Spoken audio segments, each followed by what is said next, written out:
1886දී එක්තරා දිනක අභයගිරිය දානශාලාවේ බත් ඔරුව අලුත් වැඩියා කරමින් සිටියදී ඒ අවට කැලයේ සැරිසැරූ පුද්ගලයෙකුට මෙම මණ්ඩපයේ නටඹුන් දැක ගන්නට ලැබිණි. එම පුද්ගලයා නමින් එස්.එම්. බාරෝස් නම් විය. අද වන විට මෙම මණ්ඩපය බාරෝස් මණ්ඩපය නමින් හඳුන්වන්නේය. එස්.එම්. බාරෝස් යනු 19 වන සියවසේදී ශ්‍රී ලංකා පුරාවිද්‍යා දෙපාර්තමේන්තුවේ වැඩ කළ සිවිල් සේවකයෙකි. මෙය පිළිසකර කිරීම සඳහා දම්වැල් කැබැල්ලක් හැර වෙනත් කිසිදු උපකරණයක් නොතිබුණු බව ඔහු සඳහන් කරයි. මෙය නැවත ගොඩනැගීම සඳහා එස්.එම්. බාරෝස් විසින් යොදාගත් පුද්ගලයාද හිරේ වැටී සිට නිදහස් වූ පුද්ගලයෙකු බවටද සඳහනක් පවතී.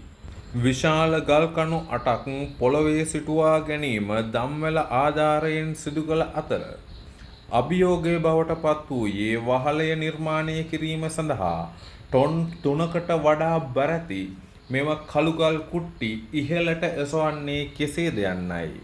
අඩි 8කටත් වඩා උස වහලයට මෙම ටොන් 3කටත් වඩා බරැති ගල් කුට්ටි ඔසවන්නේ කෙලෙසද? මේ ප්‍රශ්නයට විසඳුමක් ශ්‍රී ලාංකීය පෙදරේරුවා විසින් ලබා දෙන ලදී. වහලය දරා සිටින ගල් කණු පොළවේ සිටුවීමෙන් පසුව එම ගල් කණු වැසී යන ආකාරයට පස් පුරවන ලදී. ඉන්පසු නිර්මාණය කරගත් පස් කන්ද දිගේ දම්වැල උපයෝගී කර ගනිමින් ගල් කුට්ටි, ගල් පියන්, ගල් පතුරු, කැටයම් ගල් ආදිය ඉහළට ඇදගෙන ගොස් මේ ගල් කණු 8 උඩ රඳවා තබා වහලය නිර්මාණය කර බව සඳහන්ය.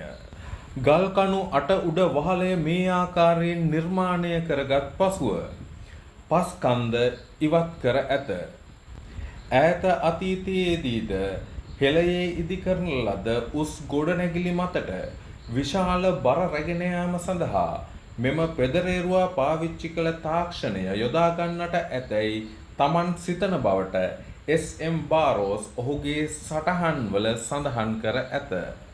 19 වෙනි සියවසේදී ලංකාවේ පුරාවිද්‍යා දෙපාර්තමේන්තුවේ වැඩ කළ සිවිල් සේවකයෙකු වූ එස්.එම්. බාරෝස් මෙයට සම්බන්ධ වීම නිසා අද වන විට මෙම මණ්ඩපය බාරෝස් මණ්ඩපය ලෙස හඳුන්වයි. මෙය නැවත ගොඩනැගීම සඳහා වැඩිපුරම මහන්සි වන්නට ඇත්තේ එස්.එම්. බාරෝස්ද එසේත් නොමැතිනම් ශ්‍රී ලාංකීය පෙදරේරුවාද.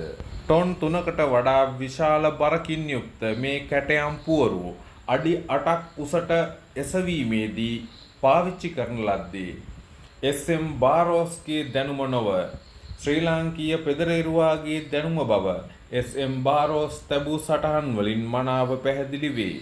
මෙය නිර්මාණය කරන ලද්දේ කුමක් සඳහාද? මෙය නිර්මාණය කරන ලද්දේ කවුරුන්ද? කුමන යුගයකට අයත්ද? කුමන අවශ්‍යතාවයක් සඳහා මෙය නිර්මාණය කරන ලද්දේ දැයි සොයා ගැනීමට අද වන විට පුරාවිද්‍යා දෙපාර්තමේන්තුව අසමත් වී සිටී.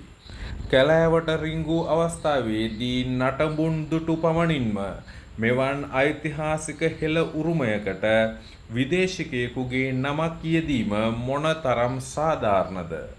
එම ඉතිහාසය සොයා ගැනීමට තමුන්ට නොහැකි නම් අඩුම තරමින් මෙම ඓතිහාසික හෙළ කලා නිර්මාණය නැවත ගොඩනැගීමට තමුන්ගේ ශ්‍රමය සහ දැනුම පූජා කළ ඒ සිංහල හෙළ පෙදරේරුවාගේ නමින් මෙය හැඳින්වුවා නම් කෙතරම් අගනේද? 1886 නම් වූ යටත් විජිත යුගයේදී එම අසාධාරණය සිදු වූවත් එය සාධාරණීකරණය කිරීමට අදවත් අවධානය යොමු වී නැත. හෙළ ඉතිහාසයට, හෙළ කලාකරුවාට, හෙළයේ නිර්මාණවලට සාධාරණයක් ඉටුවන තුරු බලධාරීන්ගේ අවධානය යොමු වන තුරු වීඩියෝව ෂෙයා කරන්න. ඔබේ අදහස් කමෙන්ට් කරන්න. channel එක subscribe කරන්න.